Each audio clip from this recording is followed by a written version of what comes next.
बंदा आया, उसने कहा जी मेरा भाई जो है वो 2 दिन से नहीं मिल रहा। इत्तला मिलती है कि एक नाश जो है वो बिम्बर नाला में रेत में कहीं पड़ी हुई है। उसके दूसरे साथी के, वसीम के दूसरे साथी को रावलपिंडी में कहीं काम करता था, जाके हमने उसको गिरफ्तार किया। वसीम का दोस्त सलमान जो है वो हाफिज़ कुरान भी है। आपके सारे जो दोस्त हैं मिलने वाले, वो सारे आपके हमदर्द नहीं होते, लेकिन कोई हमें उसकी समझ नहीं आ रही थी कि ये लड़का कहाँ गया है। मतलब ये एक हैरानकुन थी कि उन्होंने एक छोटी सी बात के लिए अपने उस दोस्त को, मुदस्सर को कत्ल कर दिया था बजरिया फायर। जहाँ से मोबाइल बिका और जहाँ से ख़रीदा गया वो सारा हम ट्रेस करते हुए। मेरा नाम असद इसहाक है और मैं DSP सिटी गुजरात हूँ। मैं सर्विस में पंजाब के मुख्तलिफ अज़ला में काम कर चुका हूँ। मैंने अपनी जॉब का आगाज़ रावलपिंडी डिस्ट्रिक्ट से किया था। उसके बाद फिर मैं सियालकोट में जॉब की तौर इंस्पेक्टर में मुख्तलिफ थानों में SHO रहा, और अब 3 माह पहले मेरी पोस्टिंग तौर DSP सिटी गुजरात में हुई है, तो यहाँ मैं काम कर रहा हूँ। सर्विस के दौरान बतौर SHO और DSP हमने बहुत कुछ सीखा और बहुत कुछ हमने चीज़ों को समझा भी, और इसमें तफ्तीशों में बहुत सारी हमारे सामने ऐसी चीज़ें हैं कि जो अनबिलीवेबल होती हैं। ख़ास तौर पे जो क्राइम में ब्लाइंड मर्डर होते हैं उनको ट्रेस करना, हक़ाइक़ तक पहुँचना, मुलज़मान को गिरफ़्तार करना, फिर उनको सज़ा दिलवाना, ये बड़ा अहम होता है कि जिन लोगों का कत्ल हो जाता है उस ख़ानदान का जो मदद करना वो बहुत ज़रूरी होता है, ताकि उनके आंसू जो पूंजे जाएँ और उनकी मदद की जाए।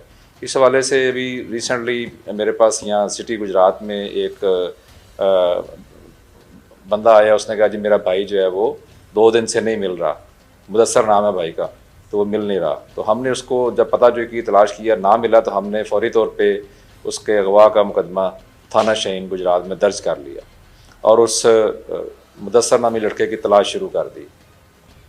इसको तलाश हम करते रहे, लेकिन कोई सूदमंद बात ना मिली। इसका हमने मोबाइल नंबर हासिल करके उसका डाटा भी लिया, लेकिन कोई हमें उसकी समझ नहीं आ रही थी कि ये लड़का कहाँ गया। इसी तरह की तलाश के दौरान फिर हमें इत्तला मिलती है, तकरीबन इसके मुकदमे के 10 दिन बाद हमें इत्तला मिलती है कि एक नाश जो है वो बिम्बर नाला में रेत में कहीं पड़ी हुई है। फिर जब हम वहाँ मौके पे पहुँचते हैं और शनाख्त करते हैं, मुद्दइयों को साथ बुलाते हैं, देखते हैं तो ये वही लड़का मुदस्सर है जो 10 दिन पहले गुम हुआ था।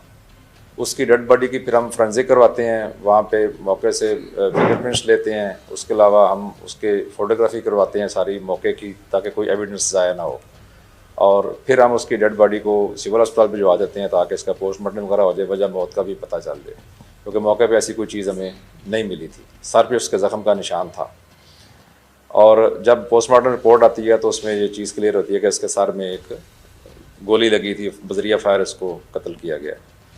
फिर हमने उसके मज़ीद डाटे वगैरह हासिल किए। मशकूक अफराद को जब शामिल तफ्तीश करना शुरू किया तो पता चला कि जो उसके पास मोबाइल था वो हमें IT के ज़रिए पता चला कि वो मोबाइल कहीं पे बिक गया था, और हमने फिर वो जिस शख्स ने वो मोबाइल ख़रीदा था उसको पकड़ा, और उसने जब बताया कि ये मैंने फ़लाँ दुकान से ख़रीदा है, और दुकानदार से हमने जब तहकीक की तो पता चला कि ये फ़लाँ शख्स जो है वो बेच के गया है।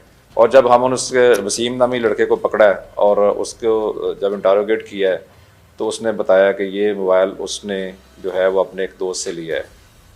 वसीम का दोस्त सलमान जो है वो हाफिज़ कुरान भी है, और ये दोनों एक दूसरे के बारे में कह रहे थे कि मैंने उससे लिया है मोबाइल।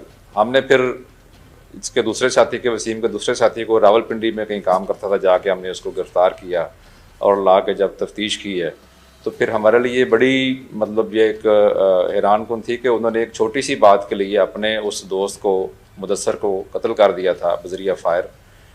और फायर करने की वजह जो थी, जो सलमान ने बताई, जो कि हाफिज़ कुरान भी है, उसने कहा कि ये हमारा महल्लेदार है, हम दोनों इसके महल्ले में रहते हैं, ये मेरा दोस्त भी था, तो ये कभी कभी मेरे महल्ले में मेरे घर के सामने आके खड़ा होता था, जो मुझे ये बात पसंद नहीं थी।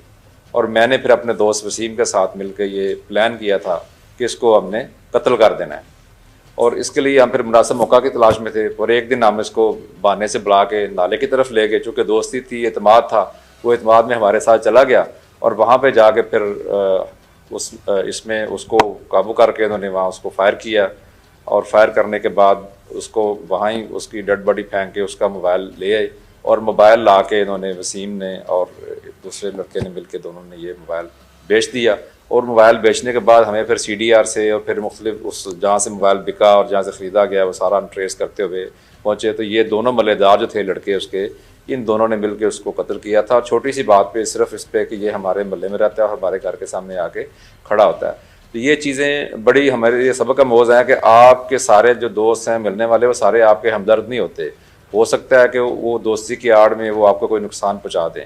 हमें अपने बच्चों को ये बात समझानी चाहिए कि आप बच्चे जो बाहर दोस्तियाँ करते हैं तो ये इसमें बड़ी एहतियात करें कि किसी कोई ऐसा बंदा दोस्त ना बना लें कि जो क्रिमिनल माइंड हो, जो कोई वारदातें करता हो, कोई मंशियात का आदी हो, कोई चोरी चकारी का आदी हो। और इसी तरह जो है हमारी नौजवान नस्ल बेरा रवि का शिकार होती है और फिर वो जराइम में मुलव्वस हो जाते हैं। क्योंकि आजकल जितना नशा नौजवान नस्ल कर रही है, ये महंगे नशे हैं, आइस वगैरह और पाउडर वगैरह। और ये 4-5 हज़ार रुपये का एक बच्चा अगर रोज़ नशा करता है तो वो अपने घर से ही अफोर्ड नहीं कर सकता। इसीलिए जब वो फिर नशा पूरा नहीं होता तो घर वालों को ब्लैकमेल करते हैं, फिर उसके बाद वो बाहर में वारदातें करते हैं, छीना झपटी करते हैं। और उसका अंजाम क्या होता है कि फिर वो पकड़े जाते हैं, जेल जाते हैं। माँ बाप भी परेशान होते हैं और ख़ुद भी उनकी ज़िंदगी फिर जेलों में गुजरती है और उनका मुस्तकबिल भी तबाह हो जाता है। आजकल कंप्यूटर का दौर है, जिस शख्स के खिलाफ भी कोई मुकदमा, चाहे छोटे से छोटा मुकदमा दर्ज हो जाता है, तो वो एक जो कंप्यूटर का रिकॉर्ड है उसके मुताबिक वो कहीं भी चले जाएँ, आप चेक हो सकता है। और जो ही उस बच्चे ने कहीं गवर्नमेंट जॉब करनी है, उसका रिकॉर्ड सामने आ जाना है, उसको गवर्नमेंट जॉब नहीं मिलनी। या उस बच्चे ने कहीं बैरून मुल्क जाना है किसी जॉब के लिए या पढ़ाई के लिए, तो उसका जब क्रिमिनल रिकॉर्ड सामने आ जाना जाने से पहले तो उसका वो बाहर जाना मुश्किल हो जाता है। इसलिए हमें अपनी नौजवान नस्ल को इन चीज़ों से बचाना चाहिए कि वो कोई ऐसे काम ना करें जिसकी वजह से उनके खिलाफ मुकदमा दर्ज हों या वो बेरारवी का शिकार हों और अंजाम जो उनका मुस्तकबिल भी तारीक हो जाए। हमें इस बात में बड़ी एहतियात करनी चाहिए।